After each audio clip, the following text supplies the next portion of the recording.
Oh, good morning. Tired. Good morning.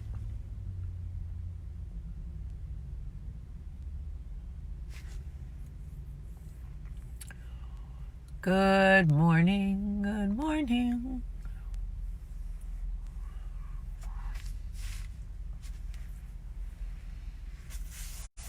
Good morning, everybody. That's a cute outfit. What is that? That's cute. Oh, good morning. I'm tired. I didn't sleep great last night.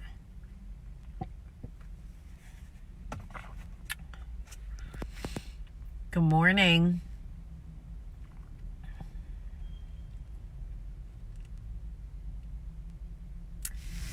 Good morning, everybody from Birmingham. I'm sitting in my car. I was going to do coffee talk at Starbucks, but it's so loud. And I don't know what it is about when I sit away from people and people want to come sit right on top of me. Like, why? There's a whole coffee shop, 1,000 chairs. Why are you sitting right next to me? Anyway, so, Nikes. I keep ripping, shit, fuck. I keep ripping my pop socket off because it's broken. Hold on, guys. Hold on. I gotta get a new pop socket, like, today. Anyway, good morning, everybody. So this morning I took some time to try to catch up on some letters because you guys write me all these messages and I never get to read any of them. So I took some time this morning, like 10 minutes, and read through like 20 messages. A lot of them are just, where'd you get your pajamas? What color lipstick are you wearing? But a lot of them are, really significant, important questions going on in women's lives, which to me is like, so fascinating to see how relatable we all are to each other in one way or another. We don't think we are.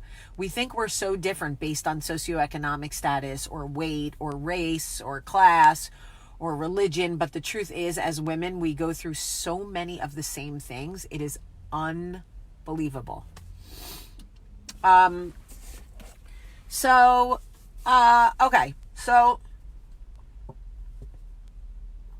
this woman writes to me, and I know she watches every morning.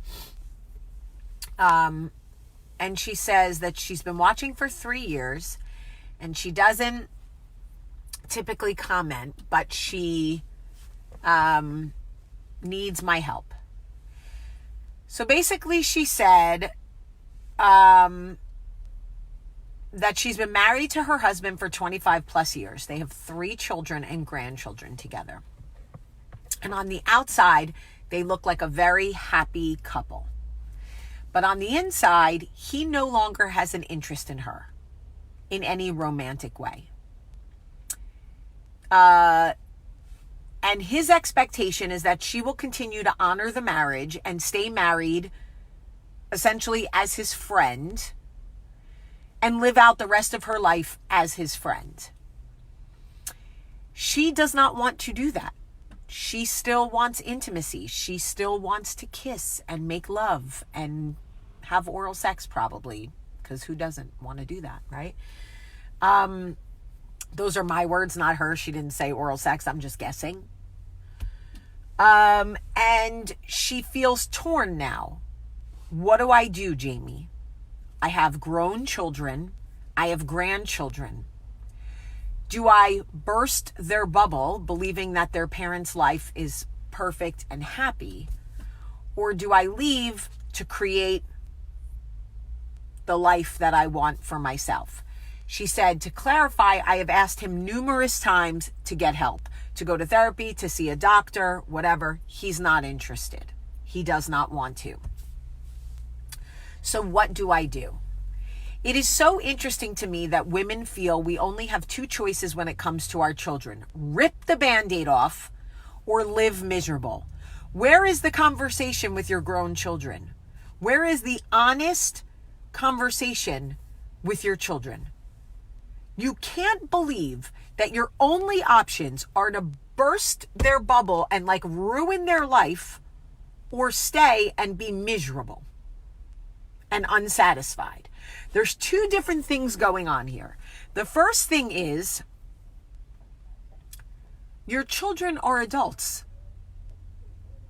It's okay to sit them down and say, I need to talk to you about what's going on in my life, because I may have to make some changes, and I want you to be prepared for those changes. When did we stop communicating?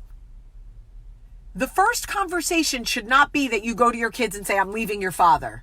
What? You're leaving my father?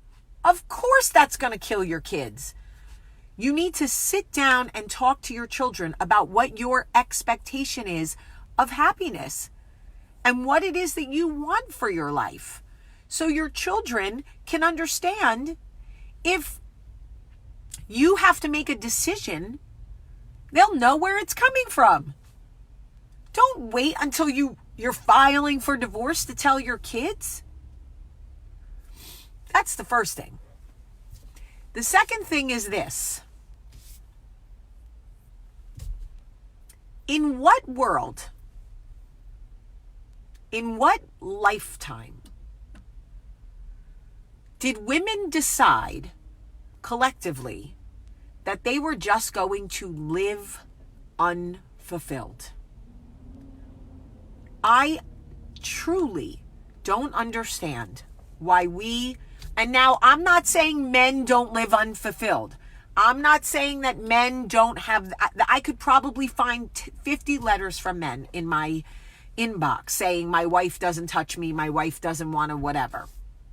I am right now speaking to the women. Vows go both ways. Vows are not just about fidelity. We love to place so much emphasis on fidelity. Marriage is a contract. It is a legally binding contract. As if you went into business or legal something to buy a home with someone or start a business. If somebody does not honor their end of the contract is null and void. I don't give a shit right now, for the purpose of this conversation, about religion. Take that out. We're talking about vows and a legally binding contract that our society created so that women could not go anywhere. Okay, so here we are. We have a legally binding contract that one person is not willing to uphold their end of the bargain, their end of the contract. Why are you required to uphold yours? With any legally binding contract, when one person breaks the rules or the whatever it's called of the contract is null and void. As far as I'm concerned, if the person you're married to does not uphold their end of the bargain, your marriage, your legal marriage, is null and void. Null and void from the day they stop upholding their end of the contract. Now, religion is a different story. It is. It's a different story. People have different beliefs, different faith. I certainly do. But I'm not really down for marriage. So here's the thing. If you speak to your spouse and you say, I cannot be fulfilled in a marriage like this. I don't want to live the next 20 years just being your friend. I'm not interested in just being your friend. If you want to be my lover, if you want to work on it, if you want to try, right?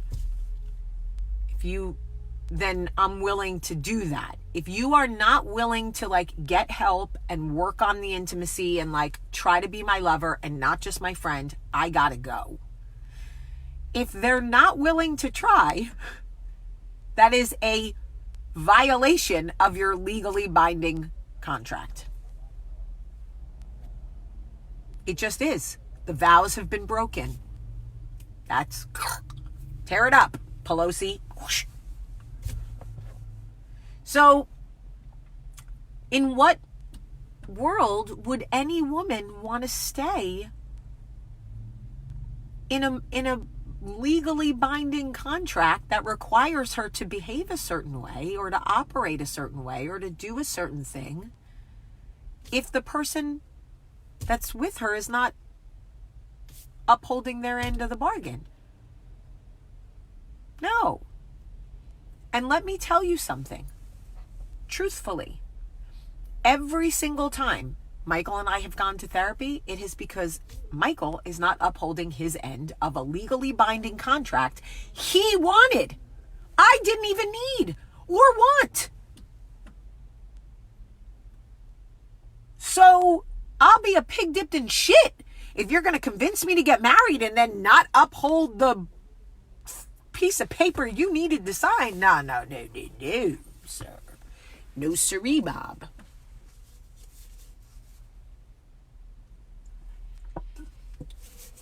So, first of all, stop being so afraid of your children. Truly, stop being so afraid of your children. Women are paralyzed by motherhood. I can't take this job because I'm a mother. I can't be happy because I'm a mother. I can't tell anyone I need help because I'm a mother. I can't go on vacation because I'm a mother. I can't buy myself anything because I'm a mother. I can't leave an unhappy marriage because I'm a mother. The fuck?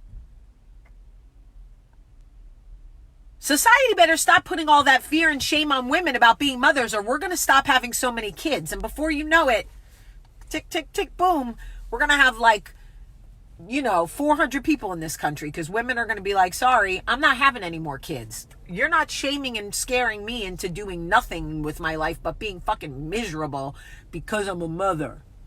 Get the hell out of here. What? So I'm saying stop being so afraid of your children and start communicating. Start communicating with them. You have grown children and you're worried about telling them you're not happy. I guarantee your grown daughter's trying to get more sex from her husband, or your son is trying to get more sex from his wife. They will get it. Talk. The first conversation should not be that you are leaving their father. That is unfair. No wonder why you're afraid, because that would be insane. Sit them down, take them out to dinner, go for a walk and say, listen, your father and I want different things. Your father wants to spend the rest of his life just comfortable, just as friends. And I love him and I can be his friend, but I need him out of my bed because I need to have orgasms because I'm not dead and neither is my vagina. A little uncomfortable for everybody, I get it, but she's still alive. And every once in a while she wants to go out for a joyride and he's just not interested. Your kids are going to get it. Or they're going to encourage their father to get the help he needs. And if he doesn't want to do it, guys, I am telling you, I cannot live. The reason that I do coffee talk. Oh, Clara said older children are judgmental. They also don't want anyone interrupting their lives. Well, tough shit. Tough shit. Guess what? I was 17 and my father died. I didn't really have a choice. So you know what? At least other people get a choice to have a voice in the process and help their mother or their father through it. I didn't get to do that. My dad just died. So buck it up, older children. Buck it up. But I'm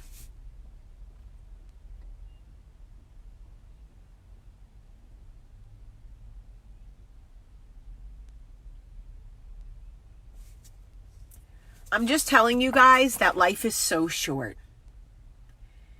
It is. It is so short. I'm already 43. Yesterday I was 17. I know you don't believe me, but I was. And, you know, Michael and I have a great marriage in that there's a lot of honest communication. And we work really well as a team with a lot of things. But I would be lying if I said there were not valleys, fuck peaks, valleys of time in this marriage where I was like, you're not doing what you vowed to do. Vows you required me to make. I didn't even want those vows. You did. I love you and I wanted to share my life with you, but I didn't need the piece of paper. You did. And I'm telling you now, I can still be a good mom and not be Michael's wife. You could still be a good mom and a good grandma and not be whomever's wife. If you want to go out, go to, I don't know, Sonoma, drink wine with your friends, go meet men at, 65 and older single dances or whatever those things are called. Christian mingle, I don't know. Meet people, make out, go on first dates. Like if you want things your partner doesn't want and you've tried, what did Rihanna say? Live your life. Because you know what? These decisions feel insurmountable in the beginning. They do. Daunting, heavy. Oh my God, what's going to happen to my kids, my grandkids? How will they ever? Sis, they will be fine. I promise you. Fine. Nicole, did you want an open marriage? I didn't want any marriage. How many more times can I say that? I didn't need marriage. It wasn't about open or shut or whatever. It was that I just didn't need marriage to be with the person that I loved. It was never something I aspired for. So, but here we are. If you want it and I got to sign a piece of paper and legally change my name and do all this shit, the least you could do is uphold the parts of the contract that were so important to you, right? The other thing is, Jenny makes a great point. Who are we to say that grown children get a vote in mom's happiness as long as the relationships between her and her kids and the kids and their father are good, right? So, my mother used to say, you don't have to like me, you don't even have to love me, but you will respect me. And I will do what I want to do in this life. And look how well I turned out. I mean, seriously. My mother believed that her job was to make sure that we had a roof over our heads and, food and clothes, whatever. But it was not, we did not dictate my mother's happiness. We just didn't. We still don't. I hated my stepfather. Hated him. When I was 19, I hated him so much. And I said to my mother, I can't believe you would be with him. I hate him. And you're picking him over me. And she was like, sis, shut your mouth. I choose happiness. I don't give a shit, Jamie. I'm still your mother. So you either come around or you don't. Guess what? I didn't for a minute, then I did. Everybody will be fine. Everybody will be fine. Now, if you're married to like a narcissist who's going to make parenting miserable and all of those things, I understand that you have to really put thought into what you want to do, because having younger children when you're with someone who can manipulate them is more difficult. But that is why communication is so important. That is why every conversation that is had with the children needs to be open, honest, and with both parents. And if he doesn't want to participate, then you get a third party, a grandparent, an aunt, an uncle, someone they trust to sit with you. But stop giving other people so much power in your life. Guys, I do coffee talk every single day. I love you. You love me. There's a bond here. There's a trust here. 5.5 years we've been at this.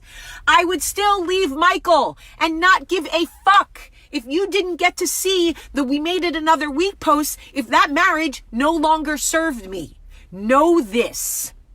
I love you and I value you, but I love me more. And if my marriage didn't serve me anymore, and if it didn't work for me anymore, and Michael and I decided to split, y'all would have to hear about it. Some of you would leave, some of you would stay. But if you think I'm going to stay in an unfulfilled marriage, whatever, you're out of your minds. I spent literally almost a decade and a half miserable. I wasted probably 13 years of my life angry, fighting, mad. I gave all my power away. I can't go back there. I'm not going back there. I mean, I'm not so strong. Don't get me wrong. I mean, I'm strong. I'm brave, but not so. I'm not saying I wouldn't tell you with my voice. My voice would be shaking. It's not like I'd be like, hey guys, hey, great day, I'm getting divorced. I would cry and my voice would shake, but I would do it. And some of you would be here with me and you would ride with me till the wheels fell off. And some of you would leave because I would shatter your dreams of, foreverness. Why did you get married when it wasn't something you were interested in doing? I got married because it was really important to the man that I loved. It was really important to him, and it was not important to me. But I wasn't against it. I just wasn't for it. Does that make sense? It would be different if I was staunch against marriage. I probably wouldn't have done it. I wasn't against it. I just didn't need it. I was like, this is dumb. I don't need a piece of paper. If I'm committed to you, I'm committed to you. This makes me feel like you think this is going to control me or force me to stay in an unhappy situation. A piece of paper will never force me to stay anywhere. I don't care. It just wouldn't. So I say that to say that's why I got married. But anyway, I feel like a lot of people need to hear this coffee talk, and we got to be honest with each other about it. And I hope she watched. I really hope she did. I'm going to message her back and tell her to watch today. Let me shut this off. Get mad at me. But I love you. Share this video. Somebody needs to hear it. I'm telling you, share it on your page and say, if you're struggling at all or you want to have an honest conversation about marriage, this is the coffee talk for you to watch. I love you so much.